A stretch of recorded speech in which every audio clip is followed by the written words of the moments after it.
Meanwhile, over a year ago, President Obama came up with an idea to avoid a budget crisis, create a deadline where automatic cuts go into effect if there is no compromise. Now we know it as a sequester. Well, we're approaching that March 1st deadline, and the president now says his idea, no longer a good idea. It will jeopardize our military readiness. Border Patrol agents will see their hours reduced. Thousands of teachers and educators will be laid off. More delays at airports. FBI agents will be furloughed.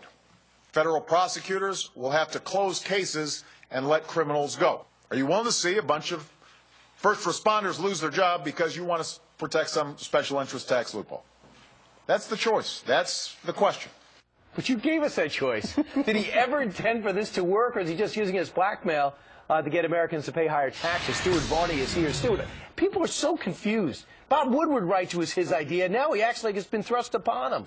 The president says if we cut 2.3% of spending, if we cut $85 billion from a $3.6 trillion budget, Armageddon, as the Wall Street Journal says. He will inflict maximum pain on us, the taxpayer, and the economy if we go through with just a 2% But why doesn't he do something spending about it? See, this is, I think, what frustrates Americans right now. He can stand up and give what I deem to be more of a campaign speech yesterday, but why doesn't he go over and work out a deal? The president is interested in beating up on his Republican opponents. He also wants to blame his Republican opponents for any recession that might come along. The economy is already slowing. He says, look, you have this sequester, you cut spending, and we will go into recession, and all of these good people will lose their jobs. He's avoiding blame for the failure of his own policies and trying to put that blame onto his Republican opponents.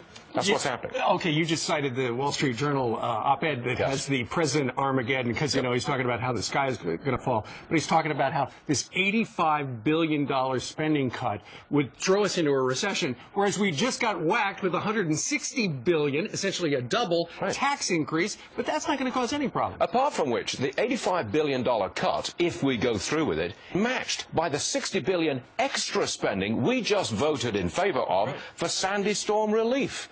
Now, look, can we cut at all?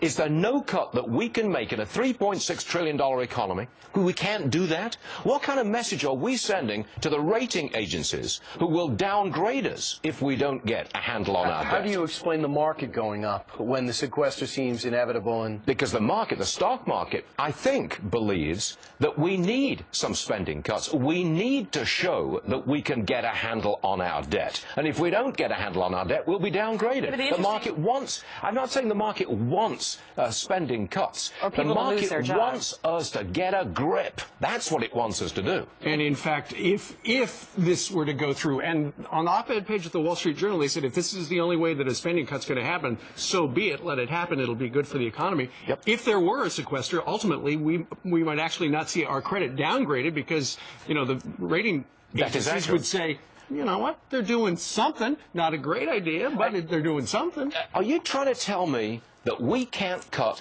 2% out of a $3.6 trillion economy without facing utter disaster? The interesting thing is this was supposed to be this big warning shot to the Republicans and Democrats. The Republicans didn't want the military cuts. The Democrats didn't want the social program cuts. You know, and apparently now that is going to be a good thing in the end. I think that's what's confusing the American public. The president wants to raise taxes on the rich, do not cut spending, and ignore the debt. That is his policy. He already got his tax increase. I don't know why he keeps going back for more. Stuart, we're going to watch you on Barney.